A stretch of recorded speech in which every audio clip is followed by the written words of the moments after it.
Hi guys, ये respiratory की second video है। इसमें हम लोग सर्फेक्टेंट के बारे में पढ़ेंगे। सर्फेक्टेंट की डेफिनेशन मैं बाद में बताऊंगी ताकि आप लोग ही फॉर्म कर सकें। तो सर्फेक्टेंट प्रोड्यूस कहाँ होता है? तो मैंने लास्ट टाइम बताया था कि न्यूमोसाइट्स दो होते हैं, टाइप 1 न्यूमोसाइट और टाइप 2 न्यूमोसाइट।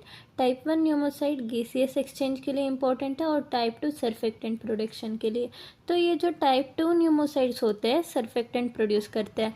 टाइप 2 न्यूमोसाइट के अंदर लैमिलर बॉडी होती है, लैमिलर बॉडी के अंदर ये सर्फेक्टेंट स्टोर होता है। तो एक्सोसाइटोसिस की प्रोसेस थ्रू ये सर्फेक्टेंट रिलीज होता है। तो सर्फेक्टेंट प्रोड्यूस कब होता है? जब बच्चा पेट में हो तभी ये प्रोड्यूस होना शुरू कर देते हैं। तो 28 to 32 वीक्स ऑफ गेस्टेशन में ये प्रोड्यूस होना शुरू कर देते हैं। तो हम कहते हैं लंग मैच्योरेशन 32 वीक में होता है।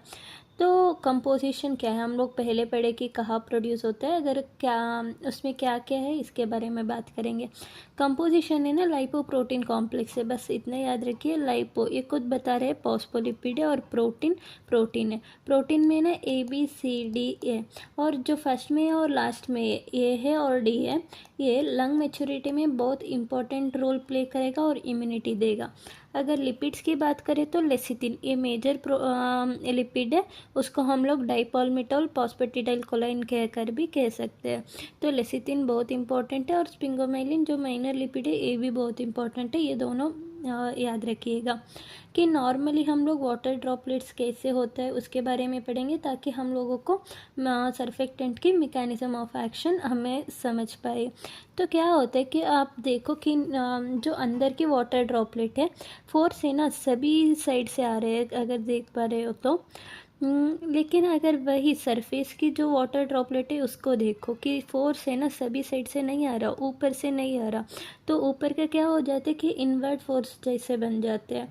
इनवर्ट फोर्स है ना स्ट्रेचड इलास्टिक मेम्ब्रेन जैसे बिहेव करना शुरू करते हैं, उसको हम लोग सरफेस टेंशन कहते हैं। ये जो सरफेस टेंशन है, ये सरफेस एरिया को मिनिमम करना चाहते हैं, तो ये स्पेरिकल ड्रॉपलेट बन जाते हैं। आप लोग देख सकते हैं कि रेन ड्रॉप्स जो है वो स्पेरिकल है, क्योंकि जो सरफेस टेंशन है ना वो सरफेस एरिया कम करके उसको स्पेरिकल कर देते हैं। सर्फेक्टेंट के बारे में बात करेंगे अब। अगर सर्फेक्टेंट ना हो तो क्या हो जाता है, इनवर्ट फोर्स है ना बहुत ज़्यादा हो जाता है, उसके वजह से कोलैप्सिंग फोर्स ज़्यादा हो जाते हैं, तो ऑल्वियोलर कोलैप्स हो जाता है। अगर सर्फेक्टेंट हो तो क्या होता है, सरफेस टेंशन है ना कम हो जाता है। सरफेस टेंशन कम होने की वजह से इनवर्ट फोर्स जो है वो कम हो जाते हैं, उसके वजह से ऑल्वियोलाई ओपन रहता है। तो हम लोग है ना विद सर्फेक्टेंट विदाउट सर्फेक्टेंट हम लोग डिफरेंस बना देंगे, ताकि आप एग्ज़ाम में लिख सके। कि एक लॉ है लैप्लास लॉ करके, बहुत इंपॉर्टेंट है। इसका फॉर्मूला है P = 2T/R। P का मतलब है pressure required to keep alveolus open, T का मतलब है सरफेस टेंशन, R का मतलब है रेडियस ऑफ ऑल्वियोल्स। आप देख सकते हैं विदाउट सर्फेक्टेंट क्या है ना, सरफेस टेंशन बहुत है तो प्रेशर बहुत है, लेकिन pressure is indirectly proportional to radius, so radius कम है और एरिया भी कम होगा। लेकिन विद सर्फेक्टेंट है ना डिफरेंस होता है कि सरफेस टेंशन कम है तो कोलैप्सिंग प्रेशर भी कम है, लेकिन रेडियस ज़्यादा होगा और एरिया ज़्यादा होगा। आप लोग ये डिफरेंस लिख दीजिएगा एग्ज़ाम में।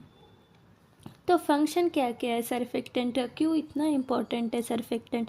पहली बात है ये ऑल्वियोलर कोलैप्स करने नहीं देगा, तो ये बहुत इंपॉर्टेंट है, और लंग कॉम्प्लेंस भी ज़्यादा करेगा और वर्कलोड कम करेगा, और पल्मोनरी एडिमा है ना इसको भी प्रिवेंट करेगा। और ऑल्वियोलाई में है ना, ऑल्वियोलाई डिफरेंट साइज़ की होता है, तो वो स्टेबलाइज करने के लिए सर्फेक्टेंट इम्पॉर्टेंट है। और जैसे मैंने बताया प्रोटीन ए और डी लंग मैच्योरेशन में रोल प्ले करते हैं, तो इनेट इम्यूनिटी देते हैं।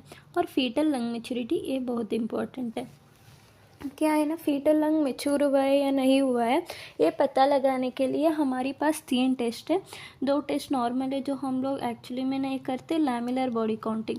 हमने पढ़ाया कि लैमिलर बॉडी जो है उसमें सर्फेक्टेंट स्टोर रहता है, तो इतने लैमिलर बॉडी कितना ये हम लोग काउंट करेंगे। और फिर शेक टेस्ट क्या करेंगे, इसमें अमनियोटिक फ्लूइड डाल देंगे एक ट्यूब में, और अमनियोटिक फ्लूइड को हम शेक करना शुरू कर देंगे। अगर बबल आए तो पॉजिटिव है, नहीं आए तो नेगेटिव है। अगर बबल आए हैं तो इसका मतलब है कि फीटल लंग है ना मैच्योर हो चुके हैं। तो इसको शेक टेस्ट, बबल टेस्ट या क्लीमन टेस्ट कहते हैं। और ये दोनों हम यूजुअली नहीं करते। हम जो करते हैं लैबोरेटरी में वो लेसिथिन स्पिंगोमाइलिन की रेशियो है। लेसिथिन स्पिंगोमाइलिन की रेशियो ना 2 या 2 से ज़्यादा होना चाहिए तो फीटल लंग मैच्योर हुआ है ये कह सकते हैं। अगर 2 से कम है तो फीटल लंग मैच्योर नहीं हुआ है तो हाइलिन मेम्ब्रेन डिसीज़ है ये कह सकते हैं हम लोग। कि अभी सर्फेक्टेंट प्रोडक्शन की रेगुलेशन के बारे में बात करेंगे। पहले ये स्टिमुलेटिंग हम फिजियोलॉजिकली बात करेंगे कि क्या होता है कि कॉर्टिसोल ज़्यादा है हमारा बॉडी में या ग्लूकोकॉर्टिकॉइड्स तो सिंथेसिस ज़्यादा होता है। ये है ना एप्लीकेशन कहा करते हैं कि प्रेग्नेंट वुमेन जो होते हैं हमें पता चल जाता है कि रिस्क फैक्टर्स उनकी क्या क्या है।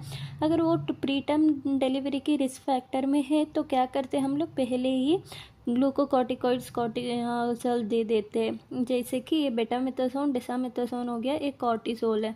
ये हमें ना इंजेक्ट करते हैं मदर की बॉडी में। तो क्या होता है इसके हिसाब से सर्फेक्टेंट ज़्यादा प्रोड्यूस होता है।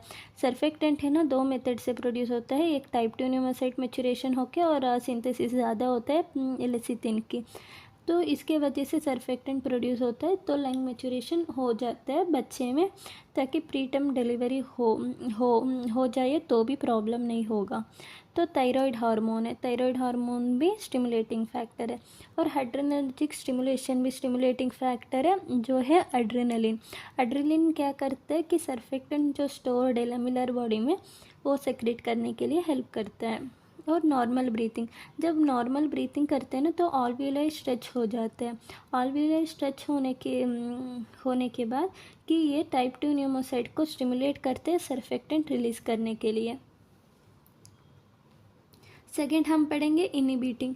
इनिबिटिंग में क्या होता है कि इंसुलिन, याद रखिए इंसुलिन क्या करते हैं, हाई लेवल ऑफ इंसुलिन हो कॉर्टिसोल को इनिबिट करते हैं। या जैसे कि हमने यहाँ पढ़ा कॉर्टिसोल स्टिमुलेटिंग फैक्टर है लेकिन इंसुलिन जो है कॉर्टिसोल को इनिबिट करके ये इनिबिटिंग फैक्टर है।